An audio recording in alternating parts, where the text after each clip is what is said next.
Ngayong araw, meron ako ditong fake fish, tapos ginayat na onion, tapos ketchup. Kasi ipaprank ko yung mga kaibigan ko. At ayan nga, gumagalaw yan kapag hinahawakan. At ano kaya magiging reaction nila kapag ginalaw nila yan. At ngayon, imamarinate natin yan. Ayan, nilagyan ko ng ketchup. Ayan, para magmukha talaga siyang pwedeng kainin. Tapos naman onion sa taas. Ayan, may toppings pa. Para talaga, pagkamalan ng mga kaibigan ko na ulam yan. At ngayon, dadaling ko na to sa kanila. Sakto, nasa labas sila. Busy sila. At panigurado, gutom na yon. At ito na nga, ilalagay ko na nga sa mga pagkain nila. Sana maging successful tong prank natin na gagawin. At nag-setup nga ako ng hidden camera. At ito na nga yung nangyari.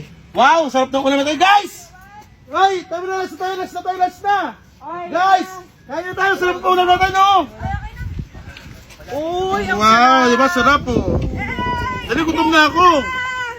Perfect sa akin yan, sis. Gutom na ako. Siyempre. Ay, gusto namin yan. Siyempre, happy birthday, Sarah, yan, eh, oh. Yes! Let's go. Happy birthday. Sige, kanin! Tingin, game. Ito lang ba ulam? Sino Ha? ganyan?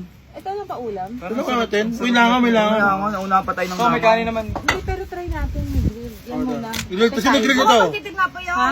Sino grill nito? Hindi ko alam eh. Pinag-grill lang. Game! Uy! Ba't buhay pa? Ba't buhay pa? Gagalaw! Ba't buhay pa to?